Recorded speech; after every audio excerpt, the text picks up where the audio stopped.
Well, greetings and salutations, Series 7 test-taking weekend warriors. Uh, Explication request, kudos for you guys working over the weekend. This is the Series 7 Guru coming to you from my studio here in fabulous Las Vegas. The best free supplement to your paid study materials is my YouTube channel. And if you don't already have a Kaplan Q Bank, I highly recommend it as a paid supplement, as well as the Kaplan Quick Sheets. With my Guru 10 discount code at checkout, you can get the Q Bank for about 60 bucks. And the Quick Sheets are a little less than 20. And please know, we'll help you on any questions, just easier if it's Kaplan, because you can just send me the QID. All right, so let's get busy on QID 1468108. Very, very low probability on the actual exam. I wouldn't think you're going to see this at all. Have you come back and joined me for a Series 4 or Series 9, perhaps? So that's the first thing I would tell you. Your time is better spent elsewhere. The other one somebody had this weekend was parity. Definitely going to see it. So, but that's part of this process. And having the guru around is to kind of check and see if it's something you should be worried about. Okay, so I just told you shouldn't worry about this. An investor's long 10XYZ 60 calls. After XYZ goes X, remember X is without. So that means it's no longer with this stock dividend attached. The adjusted position will be. Now, the key to these is to know that what isn't going to change is the cash equal to the aggregate exercise price. So we take those 10 contracts and we times it by the multiplier, which is 100, times the strike, which in this case is 60. That isn't going to change. So what I would suggest is process of elimination. So I'm going to just take my calculator, and I got 10 times 100 times 60 equals $60,000 in cash equal to the aggregate exercise price. So that means I can use process of elimination. Now, the second thing to know is generally we don't change the number of contracts. So what I mean by that is if you just, listen to what I just said, in terms of process of elimination, I said two things.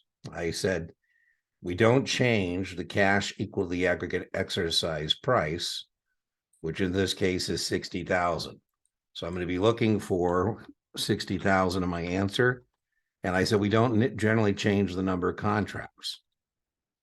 So what that means is I can almost already eliminate choice B and D, right? Because B and D, I just told you we don't change the contract size. So generally, so anyway, so now what I'm going to do is I'm going to take my first one. I'm looking for something when I add it up.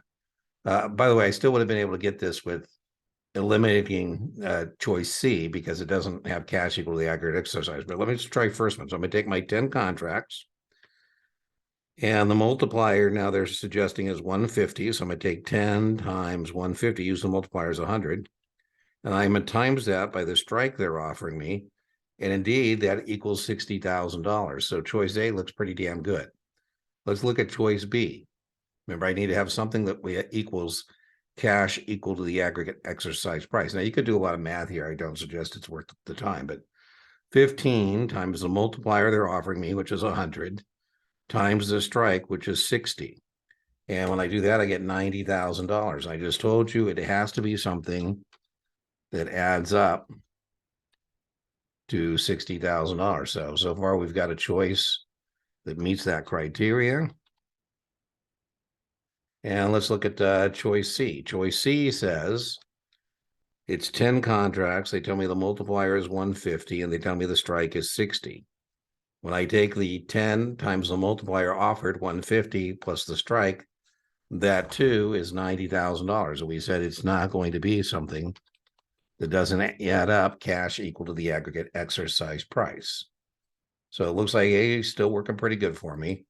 Now, I told you we don't generally change the number of contracts, but if we took the 15, we shouldn't be taking the 15 because we should know that the multiplier changes. The number of shares that are under control here is what changes in the contract specification, not the number of contracts. But if I take 15 times the offered multiplier times 40, that is indeed $60,000.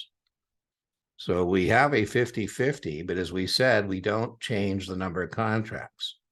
So that means our choice The answer to this question is going to be choice A, which is we are still going to have 10 contracts. So we said that doesn't change. And what we're going to change is the multiplier, which in this case is 150.